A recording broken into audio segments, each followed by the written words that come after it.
important decisions in your journey with God. Apat na mahalagang desisyon na ginagawa natin sa ating paglalakbay kasama ang ating Panginoon. No, ang ating buhay ay isang paglalakbay at ang paglalakbay na ito ay paglalakbay kasama ang Diyos. Hindi lang tayo nag-iisa, hindi na tayo iniwanan dahil ang Diyos ang lumikha sa atin, siya ang Diyos na nagmamahal sa atin at siya ay hindi kailanman humiwalay sa atin bilang ating Diyos. So sa paglalakbay na ito, gumagawa tayo ng mga desisyon. May mga desisyon tayo na hinaharap, no, sa araw-araw. Kasi ang paglalakbay natin ay punong-puno ng mga desisyon. Hindi lang tayo basta tumutugon sa sitwasyon, nagre-react, no, sa isang sitwasyon, kundi tumutugon tayo ng merong pagdidesisyon. Kasi reaction is different from response, no, from responding into a situation. Reaction sometimes, pag may nangyari, nagre-react tayo, and sometimes, most of the time, our reaction is negative. No? Pag merong nangyari sa buhay natin, meron tayong immediate reaction. Nagre-reklamo, no? Nagtatanong, ano pa ba, nagagalit. No? So, sometimes that is our immediate reactions. But life is not only reactions. Life is a matter of responses. Life is a matter of decisions. Ibig sabihin, sa buhay na ito, we can choose our responses. We can choose our decisions. Pwede tayong gumawa ng mga mature decisions in life habang tayo ay dumadaan sa isang paglalakbay ng buhay. Hindi lang tayo basta nagre-react. Na pag may ginawa yung gobyerno, magre-react tayo. Na pag may nangyari sa napangit na sitwasyon, magre-react tayo. So it's not just a matter of reactions, no, na ginagawa natin. But what we need to learn, no, is to make mature decisions in life, no, as we go on in this journey. So it's not just a matter of reactions, no, na parang tayo ay biktima lagi ng sitwasyon at tayo lagi ay nagre-react, no, at nagdireklamo at nagagalit, no, sa mga nangyayari sa buhay natin. We want to be mature. We want to respond, respond maturely. We want to make decisions, no, in this journey. For example, sa Bible, makikita natin si Joseph. No? Si Joseph, alam ko marami nakakilala sa atin. Ang tinutukoy kong Joseph ay nasa Old Testament, no? Ang anak ni Jacob. At isa sa 12 anak, no, ni Israel, ni Jacob. At siya yung sumunod sa bunso, sinundan ng bunso, second to the last. No? Siya si Joseph. Okay, so si Joseph ay paboritong anak, no, ni Israel, ni Jacob, at isang araw nga, no, siya ay ginawang panandamit ni Jacob, no, ng damit na parang isang hari, no, na mahaba ang manggas, mahaba yung damit. No. Samantalang ang kanyang mga kapatid ay naiinis naman sa kanya. Kinaasaran siya, kiniinggitan siya ng kanyang mga kapatid. No. So yun si Joseph. At the age of 17, no, bilang isang kabataan, siya ay napagkaisahan ng kanyang mga kapatid na patayin. Inutusan si Joseph na pumunta sa kanyang mga kapatid. I don't know if you can remember this story, no? Pero nung nandun na siya sa kanyang mga kapatid, at siya'y dumarating, sabi ng mga kapatid, ito na itong ating kapatid na kinaiinisan. Bakit hindi na lang natin patayin ito? Ba't hindi na lang natin tapusin ang buhay ni Joseph? Patayin na lang natin si Joseph. Kasi minsan si Joseph ay nanag-inip at ikinuwento niya sa kanyang mga kapatid. Sabi niya, isang araw kayo yuyukod sa akin. Nakita ko kayo labing isa, yumuyukod sa akin. Tapos isang panaginip niya pa, nakita niya rin ng kanyang mga magulang ang araw at ang buwan, at ang mga bituin, ang 11 bituin na yumuyuko sa kanya. Kaya kahit si Jacob medyo nagtaas ng boses sa kanya, nagalit sa kanya. Ibig sabihin ba, pati kami ng mga magulang mo ay yuyukod sa iyo. So yun si Joseph. At the age of 17, napagkaisahan siyang patayin na kanyang mga kapatid. Pero siyempre hindi nangyari yun. Ang ginawa nila, inihulog na lang nila si Joseph sa isang balon. No? Doon sa balon, no, hinubara muna nila si Joseph, kinuha yung paboritong damit, no, na suot ni Joseph. At sa halip na patayin, hinulog sila sa balon sa pakiusap ng isang kapatid ni Joseph na nagmamahal sa kanya. At pagkatapos nun, may dumaan, no, na mga ngalakal papunta ng Egypt. Kaya sabi ng kanyang isang pang kapatid, ano, sabi ni I think it's Judah, sabi niya, bakit hindi na lang natin ibenta ang ating kapatid sa halip na patayin natin siya? So si Joseph at the age of 17, siya ay naibenta, no?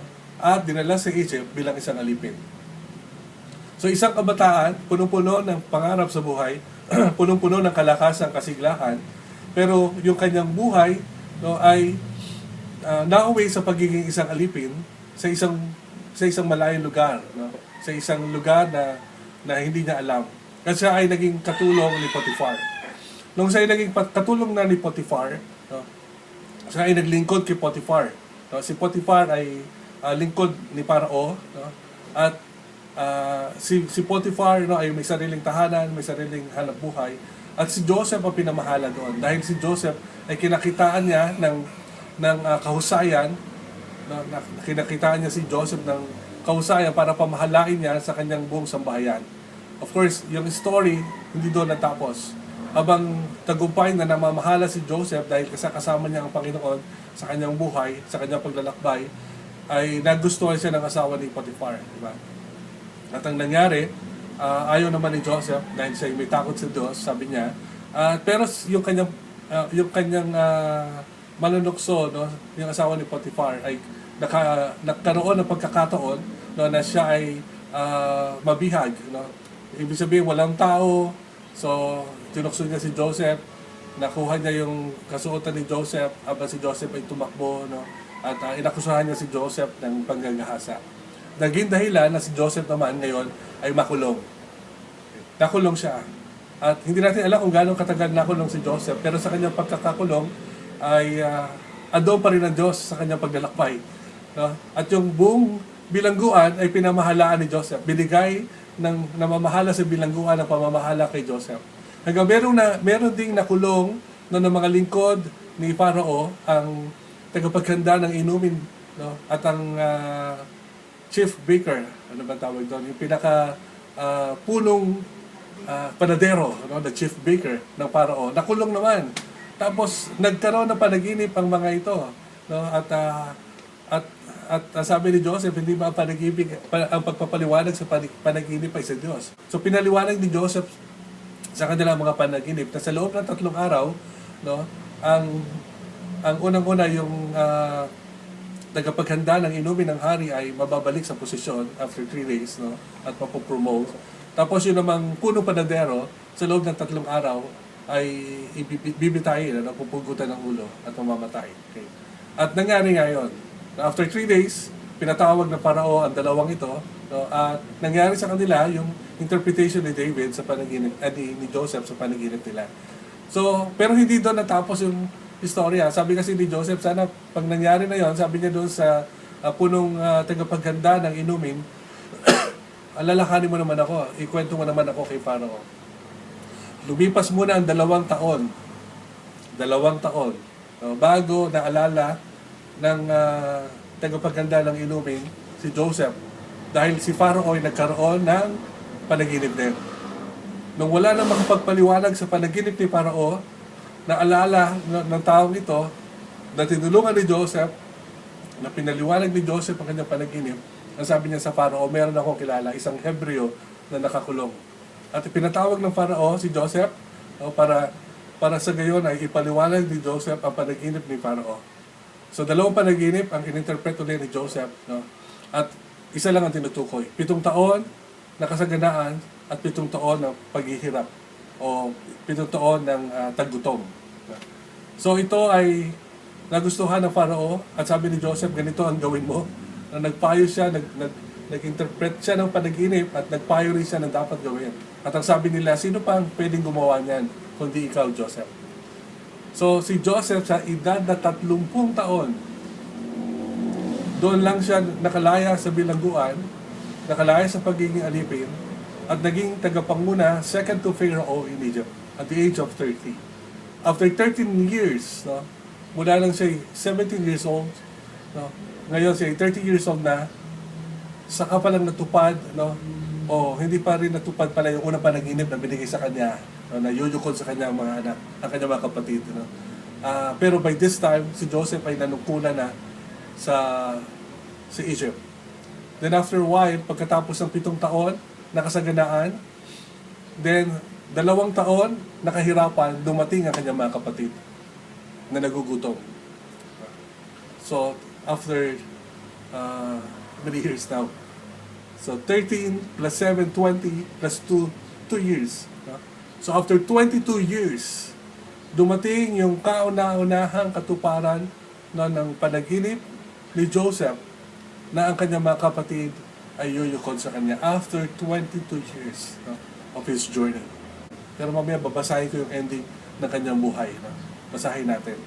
So it's a journey. It's really a long journey. So tayo rin naman ay nasa isang paglalakbay. At ang paglalakbay ng buhay natin ay punong-puno ng desisyon, kagaya ni Joseph. No? Hindi siya nagre-react lang sa mga pangit na nangyayari sa buhay niya. Tumutugon siya, he is responding in every situation, making decisions, mature decisions in every event of his life. At yun yung isang bagay na pwede natin matutunan. Paano tayo magkaroon ng mature decisions? At ano ay mga mature decisions na kailangan natin magawa sa buhay din natin? First, apat ito na I would like to share with you. First, I want you to notice yung isang decision ni Joseph. He decided to trust God. He decided to trust God. Saan natin ito makikita? Bakit si Joseph ay nagtiwala pa rin sa Diyos? Sa kabila ng mahirap na paglalakbay na nangyari sa kanya. Magmula ng siya 17 taong gulang, na siya ibenta ng kanyang mga kapatid at naging alipin at nakulong. Bakit si Joseph ay nagtiwala pa rin sa Diyos? At bakit yung pagtitiwalang yon ay nanatili pa rin kay Joseph at nakita pa rin natin ang pagtitiwalang yon kay Joseph. Now in Genesis chapter 45 verse 5, ang sabi dito, "And now do not be distressed and do not be angry with yourselves for selling me here. So because it was to save lives that God sent me ahead of you." Do not be distressed. Sabi niya sa kanyang mga kapatid, huwag kayong malungkot, huwag kayong magalit sa inyong mga sarili sa pagbebenta niyo sa akin. Ang Diyos, ang nagpadala sa akin dito, una sa inyo, ahead of you. Kasi kung hindi siya pinadala ng Panginoon ahead of His family, mamamatay ang kanyang pamilya. So all throughout his journey, we can see Joseph trusting his God na mayroong dahilan kung bakit siya naibenta, kung bakit siya nakulong, at bakit siya nasa Egypt. So ito rin yung isang bagay na pwede natin matutunan sa paglalakbay natin. Pagtitiwala sa Diyos. Trusting God. We need to decide to trust God. Piliin natin na magtiwala sa Kanya. Sa mga panahon na para bang mahirap, sa mga panahon, di ba, na para bang walang solusyon, sa mga panahon na marami tayong katanungan, kagaya ng ating sitwasyon ngayon, sa mga panahon na nahihirapan ka, nakikita mo rin ang iyong pamilya na nahihirapan, sa mga panahon, di ba, na maraming katanungan sa buhay natin ngayon, so pwede tayong magtiwala sa Diyos. It's a mature decision that we need to make. Sa halip na mag-question tayo sa Diyos, sa halip na sisihin natin ng Diyos, sa halip na hamunin natin ng Diyos, bakit hindi tayo magtiwala sa Kanya? So ang paglalakbay natin sa buhay ay hindi lang paglalakbay na solo tayo. Ito ay paglalakbay na kasama ang Diyos. At kailangan mo magtiwala sa Kanya sa bawat panahon, bahagi ng paglalakbay ng buhay mo. Trust the Lord. Na may karamdaman ka ba ngayon? Hindi mo alam kung kailan ka gagaling? Then you need to trust God. Wala ka bang hanap buhay ngayon? Nahirapan ka bang kumita ng pera ngayon? Then you need to trust God. May mga problema ba kayo sa pamilya? May mga pasaway bang mga anak? O may mga magulang ba na sakit din ng ulo? May mga magulang ba na nagkakamali, namumuhay sa kasalanan? We need to trust God. Ano man ang sitwasyon natin sa buhay natin, you need to trust God. Natanggal ka man sa trabaho, may sakit ka man ngayon, meron ka man katanungan sa buhay mo ngayon. And then, God is calling us to trust Him. To trust Him. So pagtiwalaan natin ng Diyos. I think that's the first mature decision that we can make. To trust the Lord, ano man ang sitwasyon natin. Then pangalawa, the second thing, the second mature decision that we can make is to decide to remain faithful. We need to decide to remain faithful to God. Faithfulness to God is a decision. It is a mature decision. Faithfulness to God is a personal decision that we can make. Hindi tayo pwedeng mag-excuse, no, na dahil sa ibang tao, hindi na tayo naging tapat sa Diyos. No. Dahil sa sitwasyon, hindi na tayo naging tapat sa Diyos. Faithfulness is a decision that we need to make. Okay.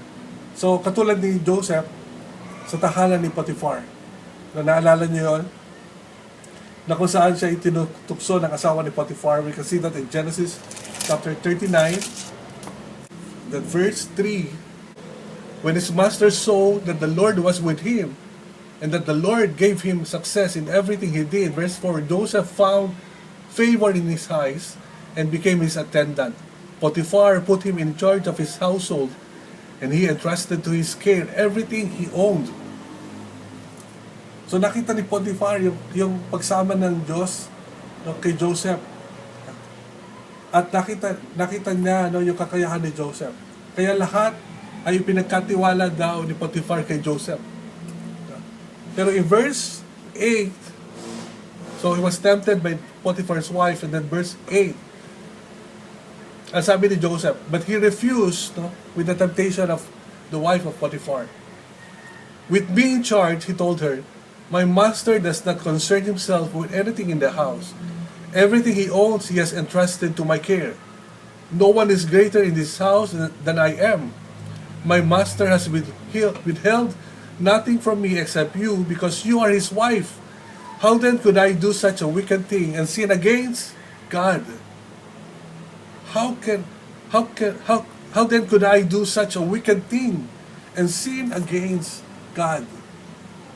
So, we need to remain faithful in times of temptations, in times of trials. I think the second decision, important decision that we need to make, is to remain faithful to God. Are we faithful to Him? Are you faithful to God? Are you faithful to Him? Ang hirap-hirap na lang buhay, Pastor. Hindi ba pwede isang tabi lang muna natin yung katapatan sa Diyos? Hindi ba pwede isang tabi lang muna natin yung paglilingkod sa Diyos? Hindi ba pwede isang tabi na lang muna natin yung pag-iikapu sa Diyos? Are we still faithful to Him? Tapat ba tayo sa Diyos? So in this journey, we can choose to be faithful to Him. Hindi ko sinasabi na madali. Kasi ang pagiging tapat sa Diyos, it's a decision. May mga kahirapan. May mga pagsubok. Kaya ka nga, kailangan magdesisyon eh. Dahil hindi madaling magdesisyon na maging tapat sa Diyos. Hindi madaling maging tapat sa Diyos. That's why you need to make a stand. Kailangan manindigan ka, sa iyong pananampalataya. Kailangan manindigan ka para sa Diyos.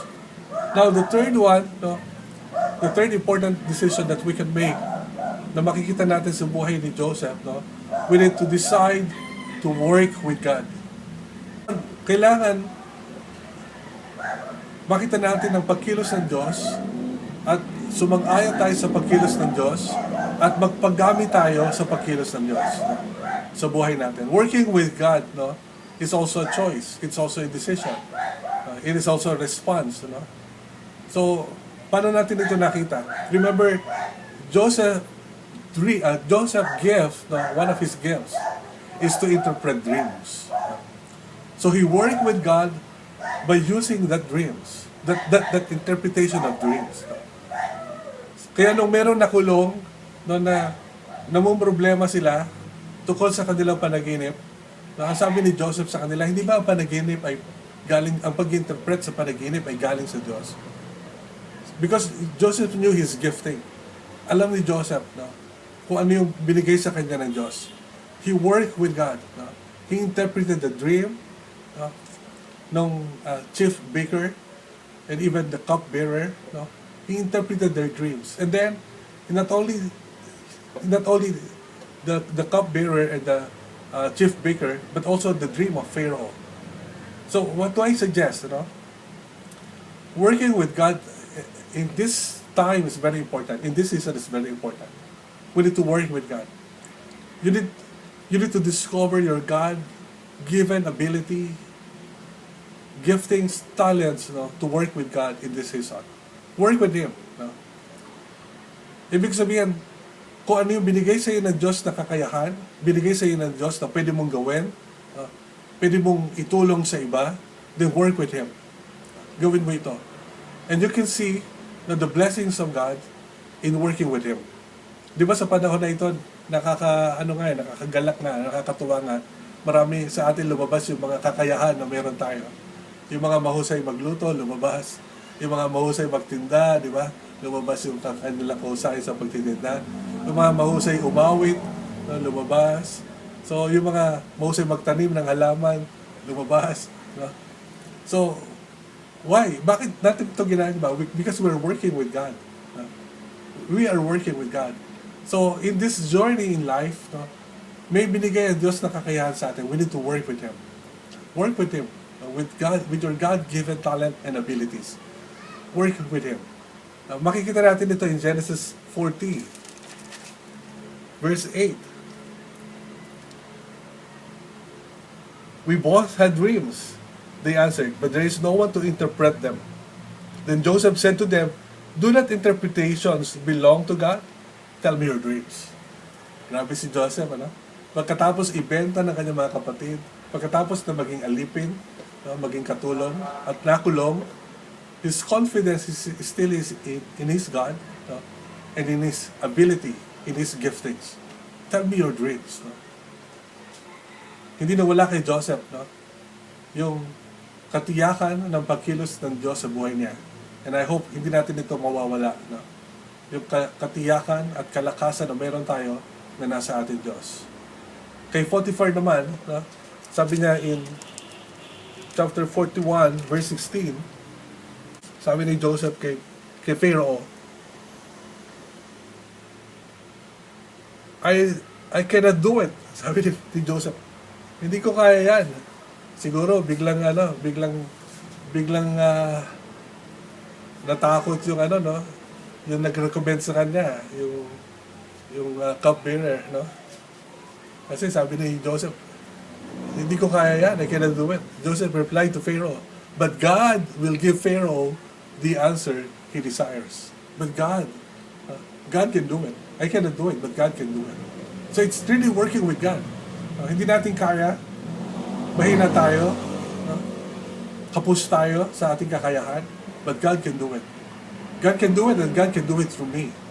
Pwede ba natin sabihin sa sarili natin yon? God can do it, and God can do it through me. That's the confidence of Joseph. Hindi ko kaya yan, pero kaya yan ng Diyos. And tell me your dream. So work with God. Decide to work with God. And I believe, mas sigit pa sa nararanasan mo ngayon, mas sigit pa sa natatanggap mo ngayon, na napagpapala, ang pwede mo pang matanggap magmula sa Panginoon if you will only work with God. The fourth important decision that Joseph made, is he decided to honor God. He decided to honor God. Yes, he trusted God. He remained faithful to God. He worked with God. But we can see in his life that his journey is about honoring God. In all the circumstances of his life, he honored God. He responded. Why? Because he responded maturely. He responded without losing hope with God. He responded trusting God. That way, he honored God the entire life that he had, with the entire journey that he had. At the end of his life, Genesis chapter 50, this is what Joseph said to his brothers. Genesis 50, verses 24 to 25. Then Joseph said to his brothers, I am about to die, but God will surely come to your aid. Grabe, no? Why? Because Joseph knew that God will fulfill His promises to Abraham, Isaac, of Jacob, of a promised land. Egypt is not the promised land of the Israelites. That's why alam ni Joseph that one day, God will come to their aid.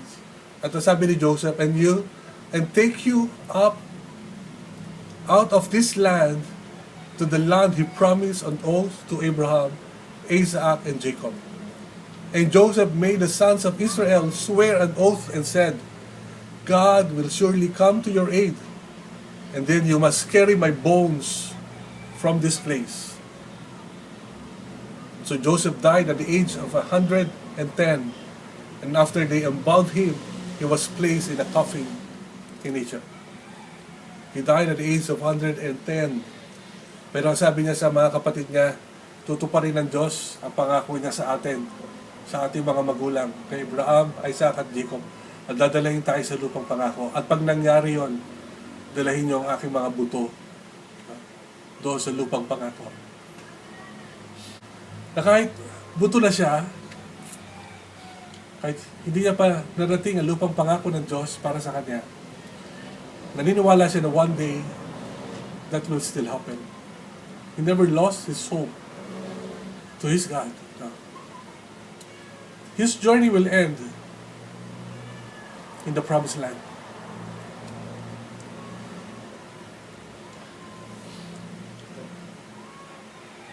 I believe our journey will end in our promised land. Your journey will end in His promised land, as He has promised. Diyan naman kahirap, ano yung problema natin ngayon. Ano ang ating sitwasyon? We need to decide to honor God. Because He will be true to His promise. He will bring you to your promised land. Hindi ko alam kung nasaan ka ngayon, kapatid. Hindi ko alam kung ano ang sitwasyon mo. But we are all in a journey. And this journey is a journey with God. This is a journey with our loving Father.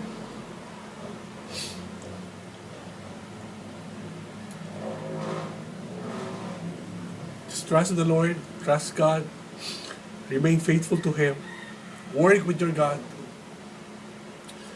and in everything you do, you honor God. You honor God. And He will fulfill His dream for you. He will fulfill His dream for you. Maraming panaginip ang tatay natin sa atin. May gusto niya mangyari sa atin. Marami siyang panaginip. Marami siyang gustong mangyari sa buhay natin. Dinadala niya tayo sa mga pangarap niya sa buhay natin bilang kanyang mga anak. Honor God. Make a decision. Make a commitment to honor God in your life. Sige, tayo po ay manalangin. Salamat tayo sa Panginoon sa umagang ito. Aming dakilang Ama, maraming pong salamat sa katapatan sa aming mga buhay.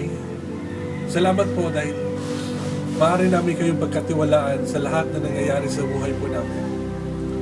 At Lord, maraming pong salamat. May mga bagay na hindi kami naunawaan, may mga katanungan kami, may mga bahagi ng paglalakbay namin sa buhay na hindi madali, may mga kahirapan, may mga pagsubok, may mga panahon na bumabagsak kami, may mga panahon, Lord, na nahihirapan po kami.